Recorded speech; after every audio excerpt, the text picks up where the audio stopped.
첫 시작이었던 5월, 그리고 6월, 7월과 8월, 그리고 추운 떨림과 함께 찬란하게 빛나는 눈꽃이 스며드는 12월. 그렇게 담아온 40개의 사연으로 시간은 끝을 향해 우리의 가슴 속에 녹아내리고 있습니다. 우리가 진정으로 소유할 수 있는 건 시간뿐입니다. 모든 걸 가진 자에게도 가지지 못한 자에게도 동등한 시간은 주어졌습니다. 매 순간을 소중히 여겼기에 긴 세월은 빠르게 흘러갑니다. 고독한 밤을 지새우게 했던 작은 불빛이 사그라들며 올 한 해의 막을 내립니다. 그 마지막 매듭을 지어줄 2017년 12월 31일 시간을 걷는 라디오 12월의 세인입니다.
오프닝은 보아의 Everything Needs Love로 시작합니다. 오늘의 첫 번째 사연은 미소가 지어지게 하는 이야기인데요. 바로 읽어드리도록 하겠습니다. 안녕하세요. 어느새 세이님 방송을 1년 넘게 시청하고 있는 트스이자 파스입니다. 마리텔 방송을 찾아 다음 팟으로 유입이 되어 심즈 마더로드로 세이님을 알게 되었어요. 그 사이에 같은 시험을 2번이나 보았고 사연도 써보았고 연애도 해보았고 많은 일들을 경험해봤던 것 같아요. 먼저 가장 큰 추억은 연애라고 할 수 있겠죠. 물론 헤어짐이 있는 만남이었지만 역시 성찰의 계기는 되는 것 같아요. 이건 아직은 생각할수록 아프니까 짧게. 올해 초 시험 공부보다도 먼저 시작했던 것 같은 발레를 아직도 하고 있어요. 다이어트는 겨울이 되면서 망해버렸지만 자세 교정이랑 정신건강에 도움이 많이 되는 것 같네요. 개인적으로 피아노 소리를 정말 많이 좋아하는데 발레하면서 나오는 음악이 대부분 클래식이다 보니 정서적으로 안정감을 많이 주는 것 같아요. 그리고 이제는 초보티를 많이 벗어나 어디 가서 발레할 줄 안다고 말할 수 있어요. 사정상 학원을 바꿔서 초보반으로 들어갔는데 선생님이 초보반에 있으면 안 된다고 하실 정도라고요. 늘어난 실력과 다 찢어진 제 다리를 보면서 내가 발레와 함께한 시간이 벌써 이렇게나 많이 지났구나 라고 느꼈어요. 그러니까 여전히 발레를 추천합니다. 시험은 내년엔 안 봤으면 하는 생각밖에 없어요. 세이님이 이 사연을 읽을 때쯤 1차 시험 결과 발표가 있을 것 같은데 벌써부터 두근두근하네요. 결과가 일찍 나왔으면 좋겠는데 너무 늦게 나와서 놀지도 못하고 공부에 집중하지도 못하고 있네요. 1년 동안 임용고시 시험 공부를 하면서 학생들에게 다가갈 방법보다도 전공 내용만을 공부하게 돼서 아쉬움이 많이 남는 것 같아요. 다들 싫어하시는 수학, 저도 싫어합니다. 실제로 뺄셈은 손으로 합니다. 그나마 관심이 가고 흥미로워서 애증의 관계? 여전히 밀당을 하고 있습니다. 그런 수학을 학생들도 당연히 싫어할 텐데 좋아하게 해줄 방법에 대한 고민이 아니라 학생들은 배우지도 않을 문제만 풀고 있자니 아직 갈 길이 멀구나 하고 고민을 많이 하게 되었어요. 물론 제가 먹고 살 걱정을 더 많이 했지만요. 취미로 게임의 범위도 넓혀가고 있죠. 세이님이 배그 솔로 데뷔를 2위로 하시는 걸 보고 따라 사서 산책 시뮬로 잘 쓰고 있습니다. 주변 지인들은 제가 티를 잘 안 내서 모르는데 정말 잘 놀래거든요. 그래서 막 싸우다 보면 심신의 무리가 커서 산책 겸 드라이브 겸 빗소리 들을 겸 힐링 게임으로 하고 있어요. 하던 게임은 여전히 잘 하고 있는 것도 이제는 안 하는 것도 있네요. 이렇게 보면 저 2017년은 올해도 별일 없이 다사다난하게 지나갔네요. 적당히 놀고 적당히 필요한 일을 하고 적당히 사람을 만난 해였어요. 내년에는 보다 더 잘 놀고 보다 더 즐겁게 일하고 보다 더 좋은 사람을 만날 수 있길 소원합니다. 모두들 2017년 마무리 잘 하시고 해피 뉴 이어 라는 사연이었습니다. 벌써 2017년도 그리고 여러분들과 함께한 세인 라이브도 1년이 지나가고 있네요.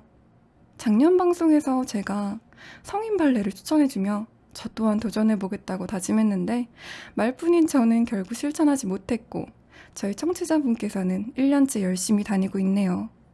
부끄러우면서도 도움이 되었다고 생각하니 미소가 지어집니다. 저도 이렇게 한 해를 마무리 지으며 반성하고 보람을 느끼게 되나 봅니다. 2018년엔 모두가 조금 더 나은 사람이 되길 바라며 첫 번째 사연의 신청곡 올려드리도록 하겠습니다.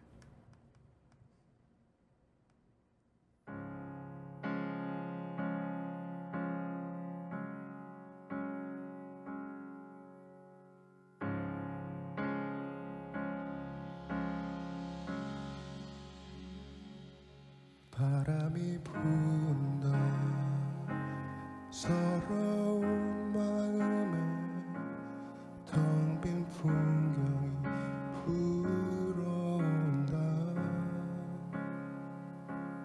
머리를 자르고 돌아오는 길에 내내 글 써 멍이던 눈물을 쏟는다. 하늘이 젖는다.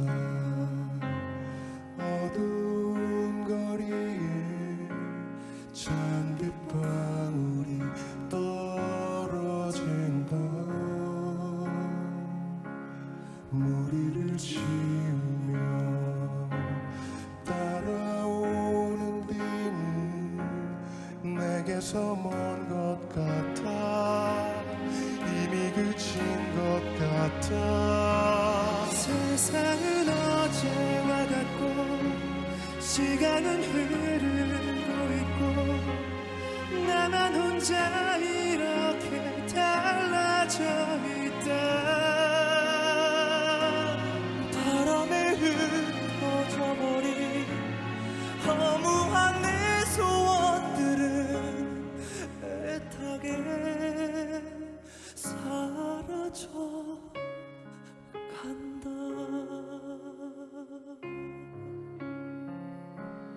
바람이 분다.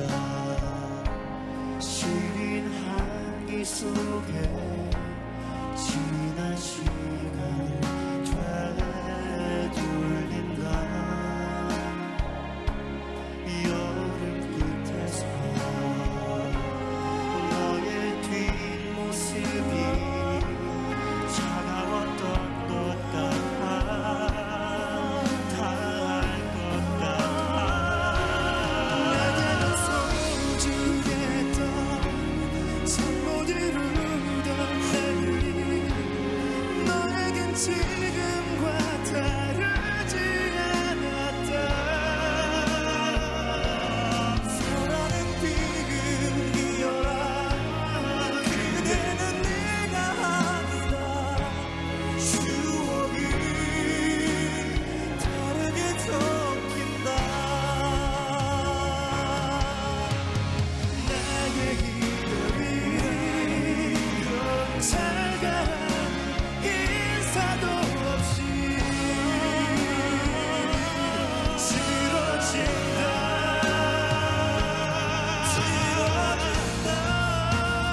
세상은 어제와 같고 시간은 흐르고 있고 나만 혼자 이렇게 달라져 있다. 내게는 조금 같았던 추억이 담겨져 있다. 머리 위로 바람이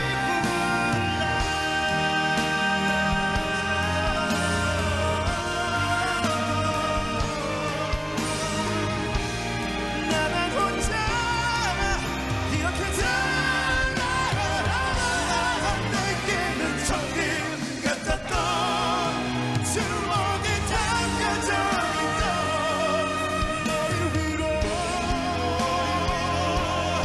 머리 위로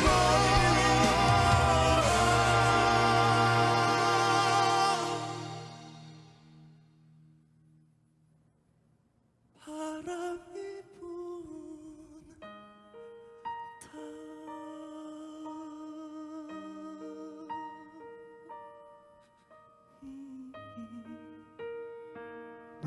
눈물이 흐르다.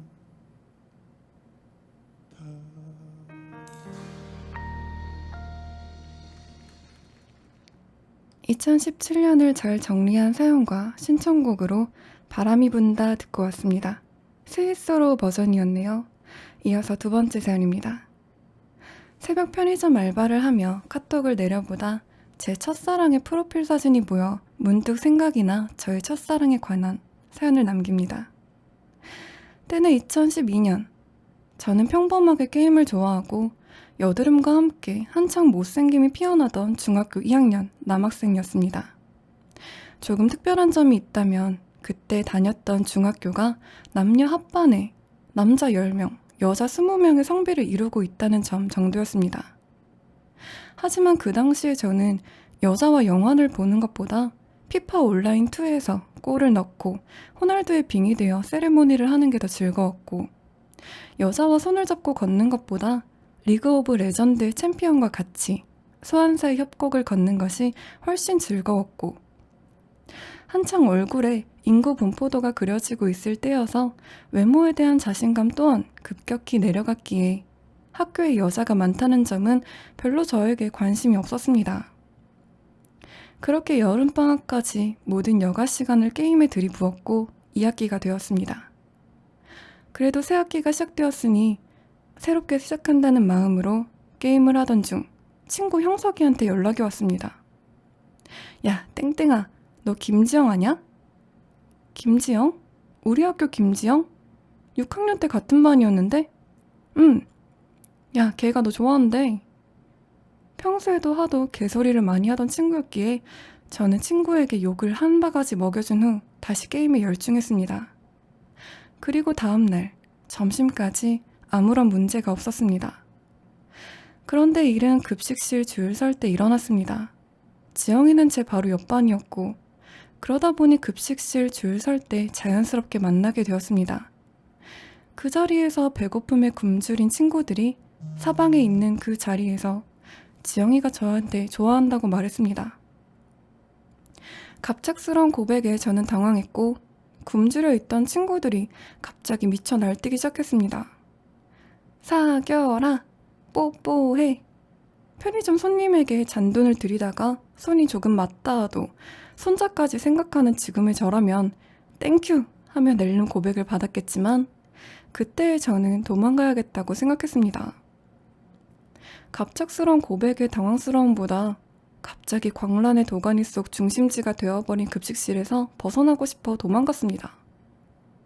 그렇게 소문은 일파만파 퍼져나갔고 그날부터 급식실은 저와 지영이 사이에서 굶주린 친구들이 사겨라 뽀뽀해를 외치는 메인 이벤트 장소가 되었습니다. 친구들은 그럴 때마다 저는 밥만 빨리 먹고 축구하러 도망갔고 3일 동안 거의 지영이를 마주치지 않게 도망다녔습니다. 물론 지영이가 싫어서는 아니었습니다. 저의 외모에 비해 과분하게 예뻤고 성격 또한 당당하고 좋았습니다. 하지만 그 당시 사춘기가 된 후 이성에게 좋아한다는 얘기를 처음 들었을 뿐 아니라 누군가 사귄다는 생각을 해본 적이 없어서 생각할 시간이 필요했습니다. 그리고 3일 후 비가 오는 날이었죠. 그날도 어김없이 메인 이벤트 속 주연이 되어 있던 저는 빨리 밥을 먹고 학교 교실로 도망갔습니다. 그렇게 교실에서 친구와 롤티어 부심을 부리며 얘기하던 중 갑자기 친구들이 지영이와 함께 교실로 들어왔습니다. 정신을 차리고 보니 지영이와 저는 둘이 마주보며 교탁 앞에 서게 되었고 친구들은 주위를 둘러싸서 사겨라를 외치고 있었습니다. 당황한 저는 얼굴이 빨개져 아무 말도 못하고 멀뚱멀뚱 서 있기만 했고 친구들의 수는 점점 늘어났습니다. 그렇게 계속 우물쭈물 하다 보니 뭔가 한마디 해야 할 것 같았습니다. 그때 누군가 말했습니다. 아 뭐야 겁나 재미없네 쟤 뭐하냐? 저는 이 소리를 듣고 제가 뭐에 홀린 듯 외쳤습니다. 아 그래 나 김지영 좋아한다 어쩔래? 제 흑역사가 생성되는 순간이었습니다. 저 때 대체 무슨 생각을 했는지 나는 왜 저딴 소리를 내뱉었는지 그때의 기억이 가물가물해도 제가 했던 저 말만큼은 잊어지지 않습니다. 어쨌든 그 말을 뱉으니 친구들은 오 이런 반응이었고 지영이는 입을 가리고 웃더니 절 보고 그래서 사귈 거야 말 거야? 라고 했습니다. 저는 그 당당한 모습에 반해버렸고 거의 반강제적으로 사귐을 당했습니다. 그렇게 사귀다 보니 저는 지영이가 점점 더 좋아졌고 게임을 줄이고 지영이와 함께 시간을 보냈으며 기념일마다 제가 좋아서 챙겨주게 되었습니다. 하지만 그렇게 오래가진 않았습니다. 제가 세세히 챙겨주는 것에 비해 지영이는 그런 것을 챙기는 성격이 아니었습니다.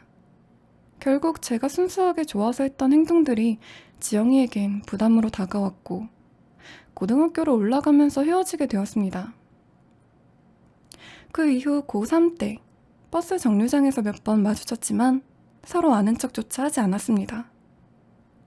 그러고 대학교 오면서 술 먹고 잘 지내냐고 카톡을 보냈다가 일십을 당하고 아마 차단당했을 거라 생각합니다.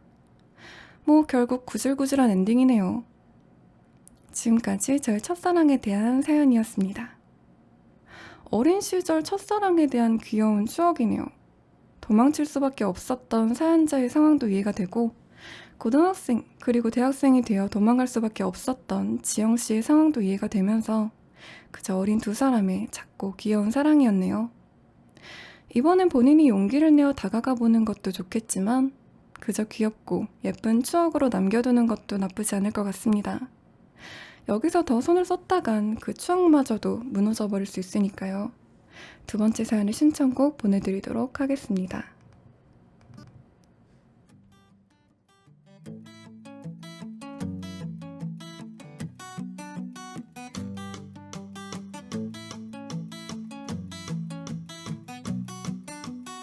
그댈 마주하는 거는 너무 힘들어. 그때 그 기억이 나를 괴롭게 하네. 이런 말을 해도 될진 모르지만 행여나와는 제발 마주치지 마요. 그날의 향수가 남아있는 곳은 아직 너무 힘들어. 하나도 괜찮진 않아. 그러니 우리 우연이라도 그때만 그날의 밤 떠오르게 만들지는 마요. 그대 없는 곳 우리 없는 곳 지나갈 테니 그러니 그대도 나를 좀 피해줘요. 라라라라라라라라라라 라라라라라라라라라.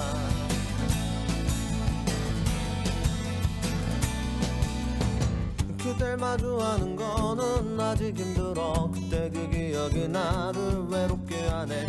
이런 말을 해도 될진 모르지만 행여나와는 제발 마주치지 마요. 그날의 향수가 남아있는 곳은 아직 너무 힘들어. 하나도 괜찮진 않아. 그러니 우리 우연이라도 그때만 그날의 밤 떠오르게 만들지는 마요. 그대 없는 곳 우리 없는 곳 지나갈 테니 그러니 그대도 나를 좀 피해줘요. 라라라라라라라라라 라라라라라라라라라.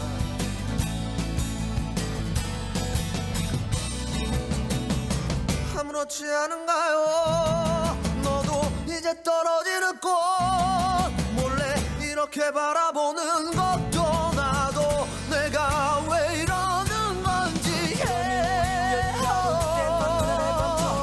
만들지는 마요. 나를 좀 피해줘요.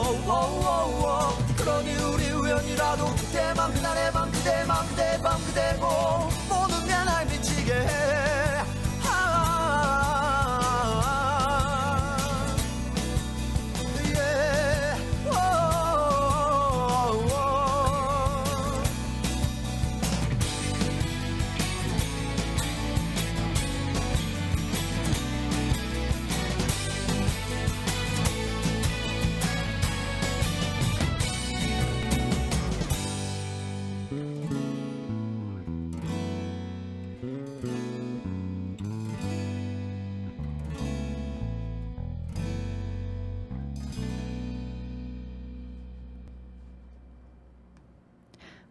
버스커의 그댈 마주하는 건 힘들어 듣고 왔습니다. 이어서 세 번째 사연인데요. 트아카타 세아 안녕들 하신가요? 갑작스레 조금 바빠져 방송을 못 본 지 몇 주 정도 된 것 같네요. 오랜만에 이렇게 사연을 적게 된 건 한편의 광고 때문입니다. 저도 사실 타지에 생활하면서 TV를 보는 일이 거의 없는 데다가 TV를 본다 하더라도 VOD만 보는 탓에 이 광고를 볼 기회가 없었지만 어느 날 회사에 출근하니 유부남 선배들이 그 광고를 본 적 있냐고 꼭 한번 찾아보라는 말에 유튜브에 들어가 광고를 찾아보았습니다. 혹시 숙취해소 음료 광고 중 귀여운 아이가 출근하는 아버지에게 아빠 또 놀러오세요 라고 인사를 하는 광고를 보신 적 있으신가요? 아직 어리다면 어린, 아이도 없는 20대 초반의 나이인 저지만 그 광고를 본 후 참 많은 생각을 했었습니다. 지금보다도 더 어린 부모님과 함께 지내던 초등학생 때의 기억엔 저희 아버지는 일주일에 많아야 두세 번, 적게는 한 달, 두어 번 보기도 힘들 정도로 바쁘게 일을 하셨습니다. 철없던 당시에 저는 가족을 위해 그렇게 바쁘게 일하시는 줄 모르고 가끔 만나 따끔거리는 수염을 제 얼굴에 얼굴이고 팔이고 문지르던 당신만의 애정 표현에 짜증을 내곤 했습니다. 집안 사정상 부모님과 떨어져 지내던 중학교 시절에도 명절 때가 아니면 만나기 힘든 아버지를 가끔 만날 때마다 투정을 부리고 짜증을 내기 일쑤였고, 다음 달엔 꼭 보자, 이번엔 조금 시간이 날 것 같다 라는 말들이 거짓말이 되어갈 때마다 더욱더 화를 내고 조금씩 저희 마음이 생각이 엇나가기 시작했던 것 같습니다. 하지만 저의 이런 모습에도 더 이상 공부가 하기 싫다, 철없던 저의 말에 다른 가족들의 반대를 무릅쓰고 다른 친구들과는 조금 다른 학교에 진학하는 것을 지지해 주었고 응원해 주었습니다. 그렇게 힘들게 들어간 고등학교에 다니면서 기숙사 생활로 인해 가족들은 만나기 힘들었고, 여러 대회니 자격증이니 실습이니 핑계를 대며 학교 일에만 더 매진했습니다. 그때는 그렇게 무엇인가 해내고 성과를 보여주는 것이 학교에 가도록 지지해 주었던 아버지에 대한 보답하는 일이라고 생각하기도 했습니다. 어찌어찌 학교를 졸업하고 일이 잘 풀려 학교에 다니던 시절, 실습을 나갔던, 이름을 말하면 어느 정도 알만한 그런 회사에서 남들보다는 조금 일찍 좋은 조건에서 사회생활을 시작하게 되었고, 일이 너무 잘 풀려 나갔던 나머지 마음이 붕 떠있던 저는 처음 만져보는 큰돈에 주말마다 놀러 다니느라 가족을 만나는 시간은 좀처럼 늘어나지 않았습니다. 그렇게 일을 시작한 지 몇 개월, 퇴근을 한 지 얼마 되지 않아 걸려온 전화에 병원에 계시던 아버지의 마지막 얼굴을 보고 그렇게 보내드리고 왔습니다. 사람이란 게 참 웃긴 것 같습니다. 사연이랍시고 써놓은 글엔 변명과 자기 변호 투성이인 것도, 아버지가 떠나신 후 가족들에게 일주일에 한 번은 꼭 연락하자는 다짐도, 더 자주 만나자는 다짐도 어느새 몇 년이 지나 지켜지지 않던 것도, 어린 시절 아빠의 담배 피우는 모습을 그렇게 싫어했음에도 담배 끊어야지 라는 말이 입에 붙은 지도 몇 년이 지난 지금도 담배 생각이 절실할 것도 말입니다. 두 번째 겪은 이별이지만 없어진 후에야 중요함을 깨닫게 되는 것을 보면 저도 아직 많이 모자란가 봅니다. 라는 사연이었습니다. 없어진 후에야 소중함을 깨닫는다는 말. 항상 곁에 있었기 때문에 당연시 여겼던 모든 것들에게 고마움을 상기시켜주는 사연이었네요. 해가 저물고 꽃이 피고 지는 것처럼 삶의 처음과 끝을 겪어가는 우리에게 덧없는 꿈이 펼쳐지길 바라며 신청곡 올려드리도록 하겠습니다.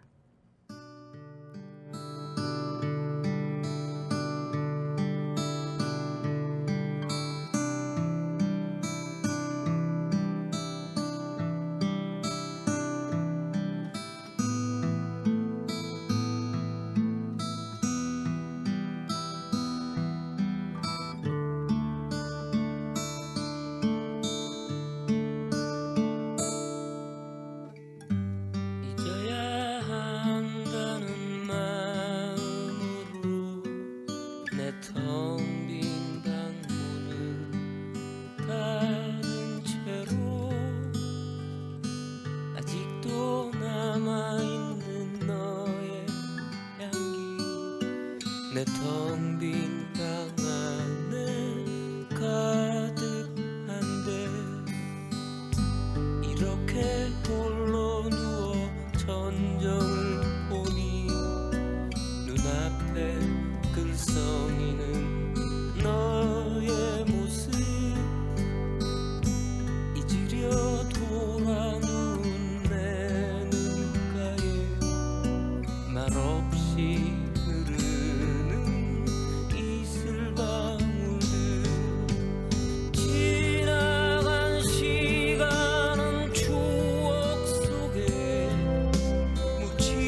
틈에 기다리던 새벽이 오면 어제보다 커진 내 방 안에 하얗게 밝아온 유리창에 썼다 지운다 널 사랑해.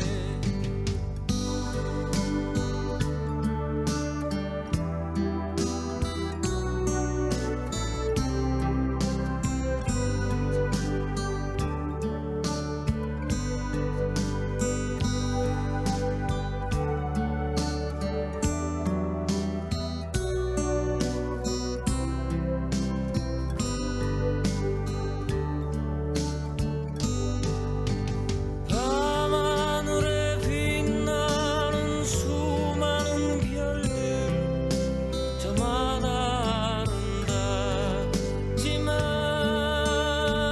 아름답지만 내 맘속에 빛나는 별 하나 오직 너만 있을 뿐이야. 장틈에 기다리던 새벽이 오면 어제보다 커진 내 방 안에 하얗게 밝아온 유리창에 썼다 지운다 널 사랑해. 하얗게 밝아온 유리창에 썼다 지운다 널 사랑해.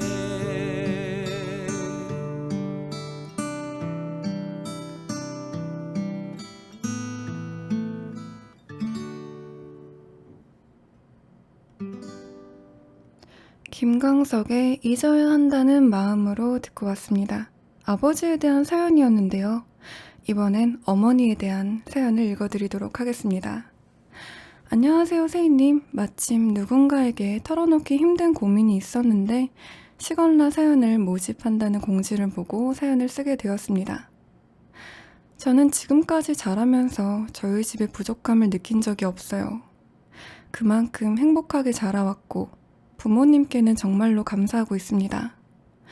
정말 화목하고 행복한 가정이라 생각해요. 그래서 부모님들도 그렇게 느끼지 않을까 생각했습니다. 그런데 아니었나 봐요. 제가 너무 어렸습니다. 그게 착각이었다는 걸 성인이 되어서야 알게 되었습니다. 아버지가 약속이 있으신 날에 어머니와 치맥을 했어요. 그러면서 아버지 이야기를 했습니다. 그동안 많이 힘드셨나 봐요. 아버지는 굉장히 자기 주관이 강하신 분이에요.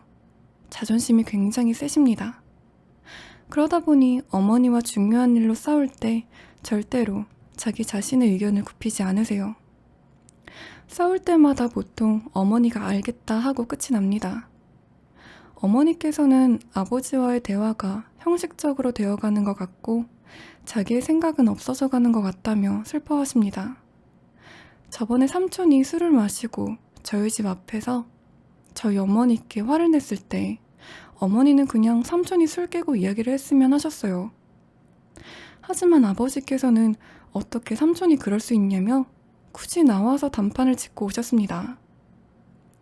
물론 삼촌이 잘못한 게 맞지만 어머니는 삼촌이 취했기 때문에 그랬음을 감안하고 넘어가고 싶어 하셨죠. 삼촌과 아버지가 싸우는 걸 원치 않아 했습니다. 하지만 아버지는 어머니가 무시당하는 걸 참을 수 없었다고 합니다. 분명 아버지는 어머니를 사랑하세요. 잘해주고 싶어 하고요. 하지만 어머니의 마음을 잘 모르거나 알아도 그런 태도는 바꾸실 생각이 없는 것 같아요. 저는 어머니가 행복하셨으면 좋겠습니다. 어머니께서는 그냥 이렇게 가끔씩 푸념만 해도 괜찮다고 하시는데 정말로 괜찮을까요? 모르겠습니다. 저는 어떻게 해야 할까요? 내년 초에 군대에 가서 곁에서 있어주지도 못하는데 걱정입니다. 라는 사연이었습니다.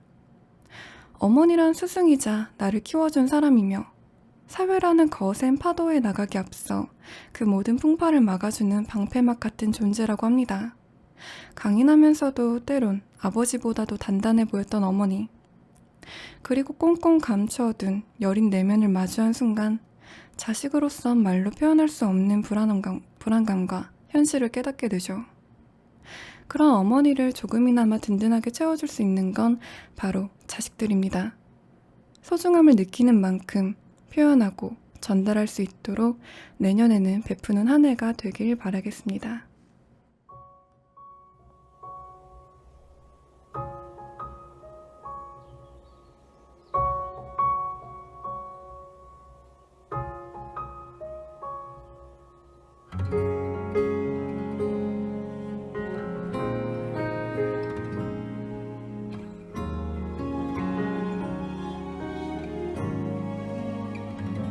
세상이란 게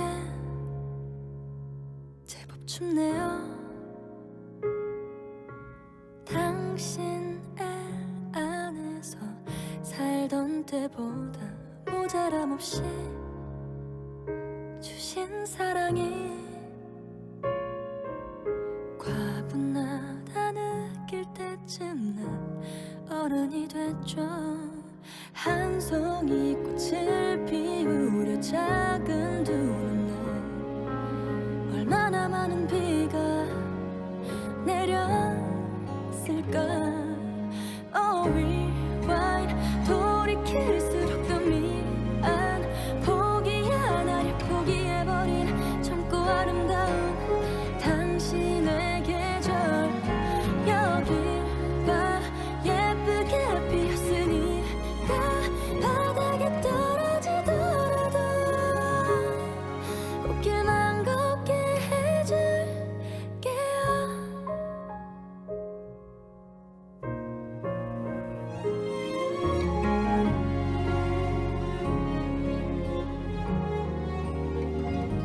문득 쳐다본 그 입가에는 미소가 폈지만 주름이 졌죠. 내게 인생을 선물해주고 사랑해란 말을 그리도 고마운가요. 한 송이 꽃을 피우려 작은 두 눈에 얼마나 많은 비가 내렸을까. Oh, rewind 돌이킬수록 더 미안 포기야 나를 포기해버린 젊고 아름다운 당신의 계절. 여길 봐 예쁘게 피었으니까 바닥에 떨어지더라도 꽃길만 걷게 해줄게요.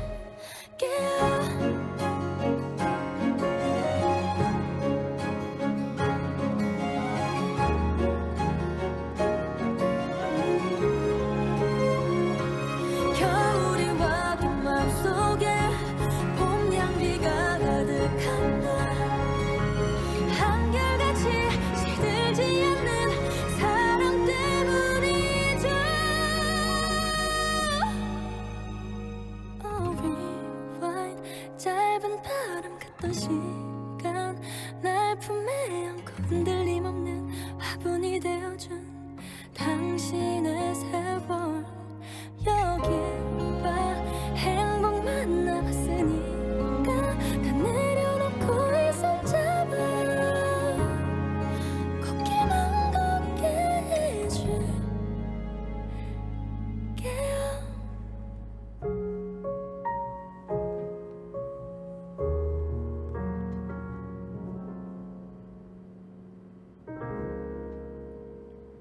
김세정의 꽃길 듣고 왔습니다.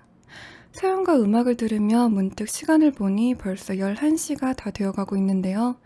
올해도 얼마 남지 않은 이 시점에 이렇게 여러분들의 한 해를 담은 사연을 읽어드리고 있습니다.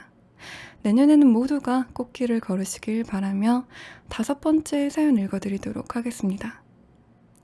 안녕하세요. 이모 방송을 즐겨보는 20대 중후반의 파수입니다. 저는 고등학교 시절 알게 된 후배를 8년째 짝사랑하고 있습니다. 그녀를 처음 알게 된 건 고등학생 2학년 때 학교 사진 동아리 활동을 하고 있었는데 그녀가 신입 부원으로 동아리에 가입하고 나서부터입니다. 제가 속해 있던 동아리는 신입 부원이 들어오면 한 학년 위의 선배가 신입 부원의 직속 선배가 되어 동아리 활동에 있어서 궁금한 점을 알려주거나 단체로 출사를 나가게 되면 사진 기술이라든가 찍은 사진을 보고 조언을 해주는 등 멘토가 되어 동아리 활동을 쉽게 적응할 수 있도록 도와주게 됩니다.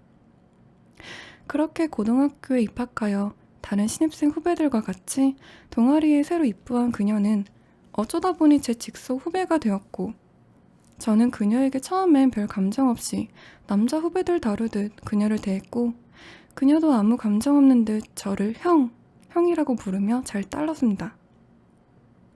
동아리 첫 단체 출사가 끝나고 동아리 전통에 따라 졸업생 선배들과 현역 부원들이 함께 저녁 식사를 하며 서로에게 소개하는 시간이 있어 각자 집에 들렀다 예약한 식당으로 모이기로 했습니다.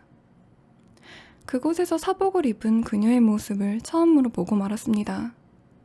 평소와 다른 그녀의 청순한 모습을 보고 저는 첫눈에 반했죠. 그 후 그녀에게 제가 그녀를 좋아하는 마음을 들키면 서로에게 대하는 분위기가 서먹해질까봐 안간힘을 다해 들키지 않도록 노력하였고, 결국 고등학교 졸업 때까지 고백 한 번 못한 채 그녀와의 관계는 형과 동생으로 끝나게 되었습니다. 그렇게 9개월쯤? 10개월 정도 지났을까? 어느 날 서울로 대학에 진학 후 정신없이 과제와 시험에 치이며 대학 생활을 하던 때에 갑자기 그녀에게서 한 통의 카톡을 받게 되었고, 대충 카톡의 내용은 제가 다니고 있던 대학 근처의 여대에 수시 전형에 합격하여 내년엔 그곳으로 입학할 예정이라고, 내년이 되면 만나서 밥이나 먹자라는 이야기였습니다. 그 카톡 메시지를 받고 난 저는 그녀를 다시 볼 수 있다는 마음에 내심 기쁘고 설렜습니다. 하지만 저는 그해 겨울에 군 입대가 예정이 되어버려 입대를 하게 되었고, 결국 그녀를 만나지 못한 채 연락이 끊겼습니다. 그 후 군대에서 운전병으로 무사히 군복무를 끝마치고 다시 학교에 복학하기 위해 열심히 아르바이트를 하며 학비를 벌었고, 복학 전 학교 동기들과 함께 학교 근처 술집에서 술을 마시고 있었는데 입구에서 낯익은 여성을 보게 되었고, 그곳에서 우연히 그녀를 다시 만나게 되었습니다. 반가운 마음에 한 걸음에 다가가 그녀에게 아는 척을 하였고, 그녀도 반가웠는지 그동안 어떻게 지냈냐며 제 안부를 묻고 서로 바뀐 연락처를 교환했습니다.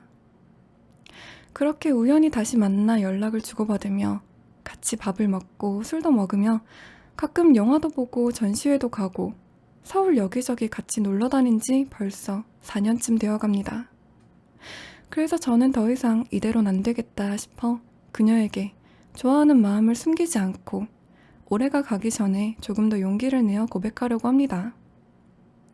그런데 염려되는 것이, 그녀는 그동안 저와의 관계를 형제처럼 알고 지낸 지가 수년인데 뜬금없이 고백을 하면 갑자기 분위기가 싸해질 것 같아 그녀에게 제 진심을 제대로 전달될지, 어떻게 고백을 해야 할지, 혹은 그녀에게 부담이 되진 않을지 걱정이 됩니다. 만약 그녀가 고백을 거절하게 되면 어렵사리 다시 연락이 닿은 그녀를 다시 놓칠까 봐요. 현실적으로 제가 그녀에게 고백을 하여 조금 더 다가간다면 그녀가 받아줄까요? 그럴 가능성은 아예 없진 않겠죠? 라는 고백 사연이었습니다. 고백은 도전이 아니라 확인입니다. 상대방의 마음에 대한 확신이 없는 상태에서의 고백은 성공률이 낮다고 하죠. 확신이 들 때까지 기다려보는 것도 나쁘지 않을 것 같습니다. 짝사랑의 기간이 길어질수록 상대방이 생각하는 나의 존재는 친밀함에 가려져 가장 중요한 감정을 놓치고 있을 때가 많으니까요. 부디 좋은 결과가 있길 바라며 신청곡 띄워드리도록 하겠습니다.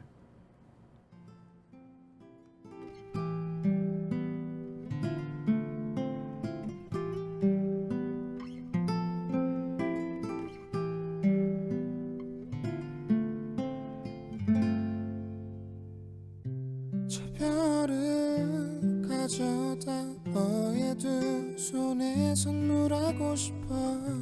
내 모든 걸 다 담아서 전해주고파. Sometimes I cry 널 잃을까.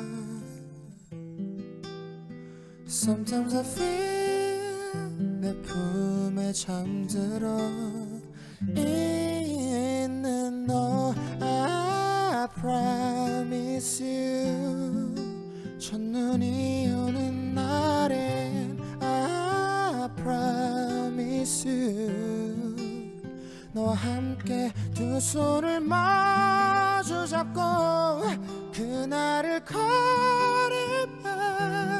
외쳐 I love you. 잡은 두 손은 흐르는 세월 모르기.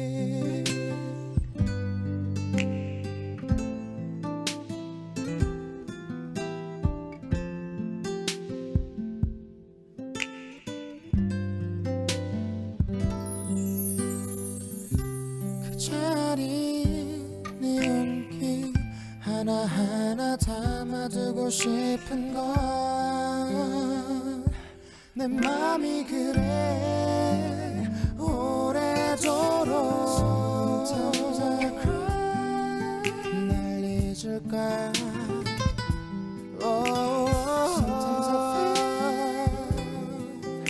살며시 눈 감아주는 너.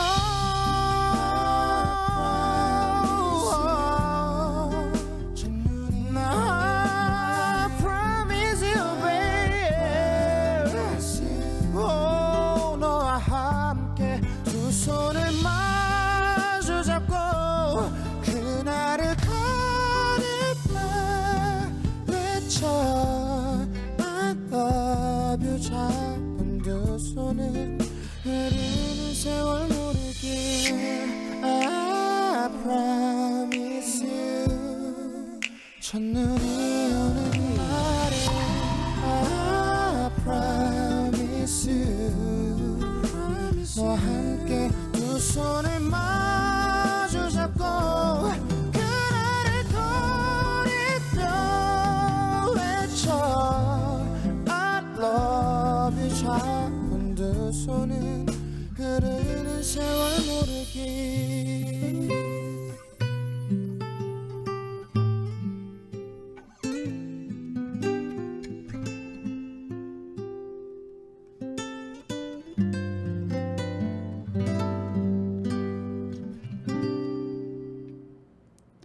포티의 듣는 편지였습니다.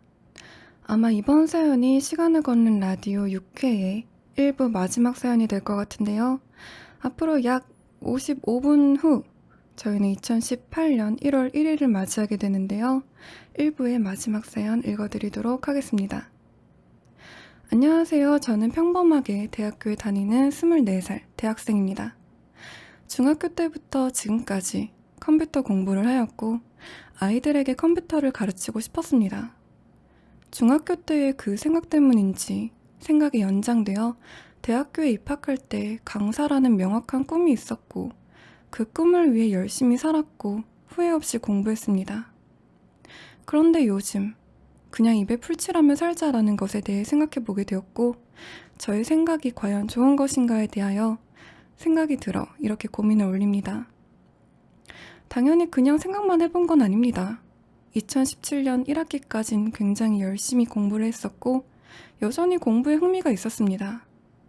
무언가를 배우는 것에 희열을 느꼈고 점점 생각이란 게 많아지는 저에겐 만족하여 부족함 없이 살았습니다.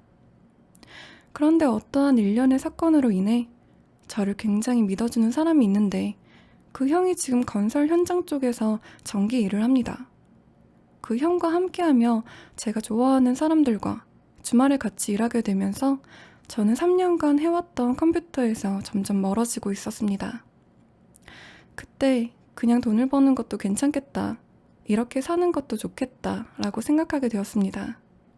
그래서 12월 26일부터 정식으로 출근하기로 이야기가 되었고 2018년 4학년에 휴학을 하려 합니다. 지금 상황에 휴학하고 1년 일하는 것이 괜찮은 선택일까요? 물론 저 혼자 많은 고민을 했지만 저는 지금 마음이 전기적으로 가 있는 상태라 솔직히 객관적으로 냉정히 생각을 못 하겠네요. 개인적으로 생각해 본 것으로는 컴퓨터를 오래 해왔으니까. 그래서 내가 그동안 한 게 뭐가 있지? 과제한 거밖에 더 있나? 내가 잘할 수 있는 건 컴퓨터야. 세상은 넓고 인재는 많아. 나보다 훨씬 잘하는 사람도 많아. 졸업해도 좋은데 취직할 수 있을까? 가르치고 싶다더니 좋은데 취직을 생각하는 거 보니까 진심으로 가르치고 싶은 게 아니구나. 이렇게 완전히 제 자신의 공격적인 입장이 되어 질문을 하기도 했습니다. 물론 이 이외에도 많은 생각을 했지만 다 전기적으로 치우친 생각이라 쓰지 않았습니다. 사연을 처음 써보다 보니 글이 너무 길어졌네요. 제 이야기는 제 또래의 대학생들과 모든 공부하는 분들 또 졸업하는 분들의 공감이 되는 이야기가 아닐까 생각합니다. 과연 제가 잘하고 있는 걸까요? 1년 해보고 너무 힘들면 다시 학교로 돌아와야지 하는 생각에 너무 나태한 건가요? 공부만 계속하는 것도 마음 불편하고 불안했고 학자금 대출에 지쳤고 졸업해도 잘할 수 있는지 의심하는 것도 지쳐 어린 나이에 우발적으로 선택했다 생각하실 수 있습니다. 그래서 저는 듣고 싶습니다. 제 고민에 대한 해답을요. 여기까지 6번째 사연이었습니다. 사회인이라면 누구나 한 번쯤 해볼 법한 고민인데요. 현실과 이상의 사이에서 타협하는 과정은 또 한 차례의 어른이 되어가는 과정이라고 생각합니다. 원치 않은 일이라도 그 안에서 다양한 경험과 배움이 있고 그 가지가 넓고 넓게 뻗어나가 결국 원하는 일에까지 뻗쳐 도움이 될 수도 있고요. 모든 것은 결국 나의 행복을 위해서입니다. 중요한 걸 놓치지 않고 해나가시길 바라며 신청곡 올려드리도록 하겠습니다.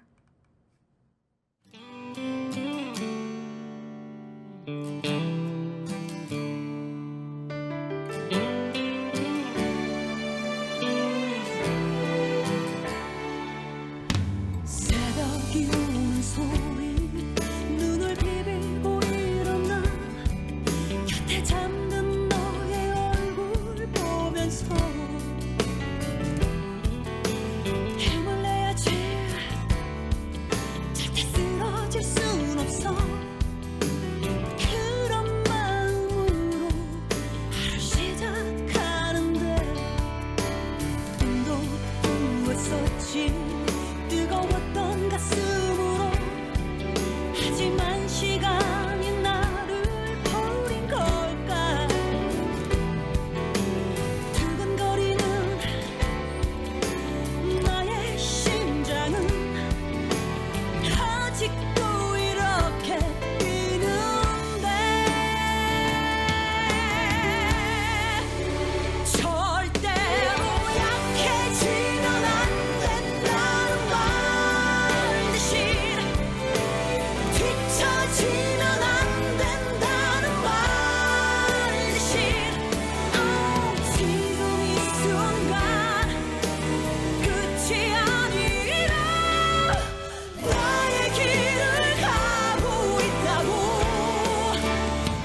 나의 귀를 감으라고.